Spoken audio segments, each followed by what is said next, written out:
So I want to thank you again for joining us. My name is Michael King from Massachusetts Family Institute, and today I have the privilege of welcoming Pastor David Braxton from the River Church in Haverhill. Recently, we spoke at his church for about an hour on a Sunday morning, and we've also done a parent forum to expose the explicit sex education being taught to our kids in the public schools. So I wanted to put this video together today to encourage pastors especially about the value of working together with an organization like Massachusetts Family Institute on our common mission to strengthen and protect the family. So Pastor Braxton, thanks so much for joining me this morning. Hey, thank you so much, Michael, for having me on this morning. I think MFI, and I think you and MFI are doing fantastic work for our community. Well, thank you so much. And I want you to know I didn't pay him to say that. So, so recently, as I mentioned, actually over the past 2 or 3 years, we've spoken at about almost 150 different churches across the state. And, I was just speaking to a representative this morning saying, are people calling you? Are you hearing more from people from a conservative worldview on the Roe Act, on the physician-assisted suicide bill, on the sex ed mandate, on the recreational marijuana issue? And he said, for sure, people are getting, and even people that aren't, that don't believe in a conservative viewpoint are getting those phone calls. And, even on bills like the Roe Act are saying to their leaders, look, I really don't want to vote on this bill because I am hearing from my constituents. And I think it's a testimony to that the Roe Act, the physician-assisted suicide bill, and the sex ed mandate still have not become law in Massachusetts. So we're excited about that, and we feel like the relationship with the local churches has really been why that's happening. So Pastor Braxton, as I mentioned, we spoke at your church for about an hour behind the pulpit on a Sunday morning, regarding sex education, regarding physician-assisted suicide, the life issue, all these, hot button issues. And I'd just like to hear from you, what was the response from your church regarding that presentation? Well, Michael, I really appreciate actually that you came out and that you're able to share the way you did with our congregation. What we saw happening even in the meeting itself was that eyes were being opened. A lot of people were hearing for the first time the information that you were sharing about what's going on even in our school system, what's happening as far as what's going before legislators, what's being taught to our children, actually inside and outside of the school system and concerning sex education. And what we saw was a lot of people it was their first time actually being exposed to a lot of this information. And even a lot of those who were aware of that information, now they were getting more information. They were getting confirmations to a lot of things that they were getting from outside. And even, a few people were saying, why don't we hear more about this, in the church? And, I know I had explained that we do talk about it, but it's not always on Sunday morning. But then to be able to see them now, not only are they being informed, but they are being motivated to do something about it. You presented some clear action items as far as being able to contact our legislators, as far as what we can do to make our voices heard. You talk about a conservative viewpoint. We know that our views are not always heard, or we don't know how to express them. But certainly you gave us the tools to be able to do that. And what I see happening also is that there's a motivating factor. Instead of going, where a lot of people are, wow, this is terrible. It's terrible what's going on. Instead of them saying it's terrible, they're saying, wow, what can we do? And not only that, I do want to mention this, because it wasn't always, this is terrible, because there are some things we're looking and going, this is great. Wow, we do have a voice. We do have an impact. And so to be able to see what's going on in other communities around us and saying, you can have the same impact in your community. That is an approach that goes from hopelessness to hopefulness. Yeah. And so I think it's a great partnership that we have. Good. Yeah, we and one of the main themes is that we want the church to be encouraged, and that's why we try to tell so many of the victories that have happened even in 2019, like the one in Worcester where we beat Planned Parenthood and Planned Parenthood was not able to have their sex education taught in Worcester because about 75 people from the local church in Worcester showed up to expose the explicit nature of today's sex education. Um, I wanted to be clear too. I think there still are a lot of pastors in Massachusetts that might say, "Hey, I don't necessarily want to partner. At least have Massachusetts Family Institute come and preach from my pulpit because it's too political. It's they're a Republican organization. Maybe speak to that, and what you're understanding now that we've come to that concern." Yeah, well, honestly, that was one of my concerns too. Hmm. But I felt that it's a season after meeting you and sitting with you and talking with you and looking through the material, that concern was quickly dissipated. And that it's important for us to, in this hour, in this season, we, the church, need to be bold. We need to have the courage to press through and to break through some of these lines. I mean, and I would say to any pastor, hey, it's your church, it's your pulpit, um, knowing you and having worked with you, I know that you are very sensitive to boundaries, that Hmm. you ask the right questions, that you take direction, that is not something we need to be concerned about. I think what we need to be more concerned about is not getting the information out. I think we need to be more concerned about not having educated. I mean, yeah, one of our primary responsibilities as citizens is voting, Hmm. is getting involved and understanding the civics, what's going on around us. Hmm. And I think that one of the chief places, one of the chief responsibilities of the church is to share in the education of this. Hmm. And so I would certainly encourage and have encouraged others to give the opportunity to have this type of a presentation done in their churches. Well, that's great. And recently, we did a parent forum at your church to Yes. really expose specifically what's being taught to our middle school kids, even younger than that, Mhm. regarding comprehensive sex education. So, how was that received? I think we had probably 40 or 50 people show up. We did. And I think this was at the beginning of the whole COVID-19 It was. craziness. So, even in the light of all this kind of what's going on, people still showed up Mhm. at your church from I think several different area Yes. churches too. Yes. What was the response to that? Well, actually, there was about 5 different churches that were represented in that meeting. We did have close to 50. I think we're at 48 people that were actually present that night. Very like-minded people as well. And again, the impact was significant. The speakers were all excellent, Mm, including yourself. mm, And the I guess the impact is, and I can say this, so you could, they can hear from me on a regular basis. They can hear from me all the time. mm, But then when you're bringing in people with certified experts and people who are actually living the on the battlefield, mm, um, this really opens up the heart and the mind more. And I think the resource table was excellent. mm, It gave people, again, the opportunity not only to go and to get the information, they had the opportunity to ask questions. mm, They had opportunities to express their viewpoints. And so, like I said, that was obviously not a Sunday morning. That was in our midweek, and in lieu of our regular midweek meeting. mm. And as you pointed out, it was right in the middle, right in the beginning of the whole COVID virus thing, where people are saying we can't meet, we shouldn't, cancel everything. And we're Mm. saying, if you don't feel comfortable coming, don't come. But if Right. you think this is important, get here. And I just wanted to point out too that after the event, I think we think we allowed for an hour, and we held to that. People hung out for a good hour and a half afterwards. Yeah. And not only that, certain ones had come out and said, they would never allow this. We would never do this in our church. And Mm, they're grateful for the mm, opportunity that our church doors were open mm. to do this. So it wasn't a slam or a knock against their own church or their own pastorship. They're saying, we're glad for the opportunity to be able to come out to hear and to participate in what's going on. Yeah.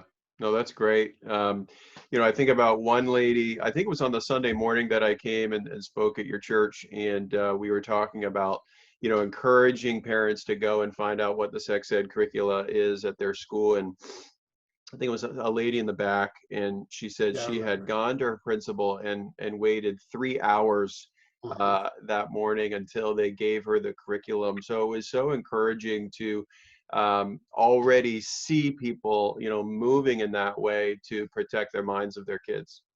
Yeah, and I remember that, and the woman is relatively new to our body, but I'll tell you what, and I think it's worth mentioning.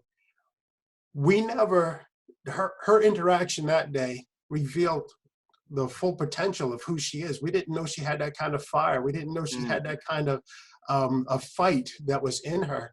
mm, And to see that come out and to hear the story of her testimony, her relationship to the local body is totally different wow. because I believe because of what was brought out in that meeting. And Wow. so, and yeah, and then, she's not the only one. There Mm, are others that have done the same, or others that since that meeting have gone to the superintendent of school, they've gone to the mayor's office, they've gone to the city, and they have taken proactive steps to protect their children, their boys, mm, from what they would have been exposed to otherwise. And I say that they didn't just go make trouble. That's not who they are. mm, They went, they made their desires known. They went through the proper channels, and they were successful at mm, protecting their children from being exposed to some of the really inappropriate, mm. I don't care what age you are, really inappropriate stuff that would have been presented to their children Right. otherwise. Yeah. No, that's so encouraging to hear, because that's really, the mission that we have, the vision that we have is to, motivate people to be proactive. And, if we can even motivate a small number of people in every church that we've spoken at, that's a huge victory. And I think why we're seeing victory already on a local level. So I'm going to share some some of the things that we would have talked about at your church, just to give people an example of some of the things we talk about. So, again, the local voice for family values. And if you want to comment on any of this as I go through it, but I'll probably take the next just 2 or 3 minutes to go through this pretty quickly. But Yeah, so this is an example. So we talked about the sex ed mandate at your church, both in the parent forum and also on Sunday morning, and really exposing what is being taught. The agenda really is being taught to redefine abstinence, to redefine orientation, redefine gender identity. And, it's confusing a lot of young kids. And we always encourage people to text into our text line. For this particular issue, you can text the word education, or if you speak Spanish, educación, to our short code 797979, and you'll get a return text with more information. Here's some of us at the State House in Boston I see some recently. river folk in there. That's right. You absolutely do. Two young ladies actually from your church, Yeah. which I was so encouraged. That I don't even think I contacted them personally, and they came on their own to this event. So, unfortunately, the Senate approved this 33-2 that day, but it still needs to go to the House. It still needs to be signed by the governor to become law. And our understanding is that this is really going nowhere, especially during the virus issue we're having. But even if we didn't have the virus issue, this has been passed in the Senate for the past 2 or 3 legislative sessions and has never come up for a vote in the House. We actually just sent out a text alert. I don't know if you received it this morning from 797979 to encourage people to still call their state rep on that issue. And then exposing that Planned Parenthood is behind much of the sex education in our public schools. So is that really who you want to be teaching sex ed to your children? We talk about abstinence being redefined. We talked about this at the parent forum as well. But here you can see, this is from the Get Real curriculum from Planned Parenthood, all the different contraceptive that is being taught to kids, again, in the name of safety, but really just increasing the imagination of kids, and as long as it's safe, it must be okay. So really causing more kids to be more sexually active as opposed to abstaining. And I always point this out. This is the other chart for the contraceptive, and you can see at the top, it says abstinence, delaying sex, weight. All right, and they say, oh, we do teach abstinence. Well, it's one line on your graph of 15 different contraceptive, just giving kids all kinds of options if they want to become sexually active. And then, of course, the orientation and gender being redefined. We've talked about this as well. We talk about the gender-bred person, and how we're teaching our kids that your identity, your gender identity, comes from your brain and has nothing to do with your anatomy. And Planned Parenthood is calling this medically accurate. This is the preschool curriculum we talked about with the gender unicorn and the 5 different spectrums. I'm sure, Pastor Braxton, as you said, a lot of this information people just never knew about. And I'm sure this is part of that information where people are seeing this even on a Sunday morning and saying, I had no idea that this is being taught to my kids. It just even like with this gender unicorn, if you're not actually looking at it, it could pass right by because it looks so child friendly, and it looks like Barney. It looks Right. you just kind of scan by it, and it looks like you don't actually recognize that someone's trying to teach your child about Right. sex. Yeah. Your 4-year-old child. Yeah. That's incredible. Yeah. Yeah, and we talked about this. This is from the trevorproject.com. This is a high school curriculum.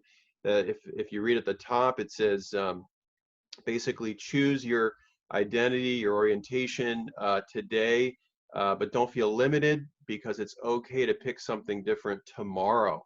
So that gender and orientation are things that can change, within 24 hours. And again, this is being called medically accurate. And part of the Massachusetts frameworks that were so concerned on the sex ed mandate bill that this would be a part of a mandated list. So if you wanted to teach sex ed in your particular town or city, this would be part of that list considered medically accurate and age appropriate. Here's a homework assignment from a girl that used to be in my youth group when I was a youth pastor. She was getting such an academic understanding here of gender and orientation, and you can see why we hear from parents now saying, my kid's coming home and saying that I'm out of touch regarding my traditional understanding of gender and orientation. I don't know if you're hearing the same from same concerns from parents at your church or other churches. Yeah, we are, and that to me, it's a kind of a systematic divide between the parents and the children, to a point now where if depending on how strong the family structure is, children aren't comfortable talking to their parents about what's being spoken because the parents would not necessarily agree. So to try to make the parents look like they're old school and out of touch, where in fact it is our responsibility to be imparting moral values onto our children and leading them and shaping them and showing them and teaching them how to grow up, how to establish things. So it's kind of interesting that it's kind of like saying that the child should be teaching the parent rather than the parent teaching the child. Right. It's a reversal that it's just not. It's not biblical, and it's not morally correct. Yeah. And this is, I always say to people, have you heard of the family tree? Now they're teaching the sexuality tree, and this was from one of the curricula that's being taught in the city of Lynn right now. And seeing those relationships in your family, those relationships in your extended family, in your friendships, cultural relationships. That everything is now seen through the prism of a sexual perspective. So again, the over-sexualization of children in our public schools is something that we're really concerned about. And we talked about being encouraged. This is a picture of the school committee meeting in Worcester, where we had that great victory in February of 2019. We packed out the school committee. You see there's the balcony. There's actually 3 pastors in that balcony that I've spoken at their churches since this event as well. So we were just so encouraged to, really just expose what is being taught.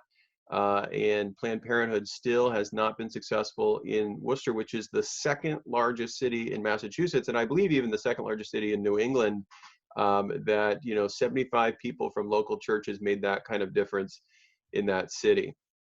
So lastly on this presentation, just for those of you that are watching, again, text the word education to 797979, educación to 797979 if you speak Spanish, and let's work together to stop the sex ed mandate. And also, parents, you have the ability to opt your kids out of this sex ed as well. So if your kids end up going back to school this year or even starting up next year, be sure to opt them out. When you text that word to our short code, you'll get a return text with a link to that form that we put together for you that you can use to opt your kids out. So, Pastor Braxton, that's kind of one part that we talk about, on Sunday mornings. We obviously talk about it in the parent forum. We want to do about 60 of those parent forums this year. We put together a virtual parent forum as well that people can take advantage of. So if you text the word education to 797979, you'll get a link to that online parent forum as well. But is there anything you'd like to just say in closing here, regarding our continued partnership and the vision you have for, this kind of partnership going into the future? Yeah, there's 2 things. Number one, the texting to the short codes, I highly recommend it. I just wanted to point out that the updates are they don't overload your phone. Yeah. 2, they're timely. They are. Yeah. It's a great way to just stay alert and to stay aware of what's going on today. What's happening on this day in our legislature. What's taking place today in our community. We can't have eyes on everything, which kind of leads to the second point. I know you and I were talking a little bit offline, but one of the great things as a pastor, our connection, our relationship is that I don't have to do all this research on my own.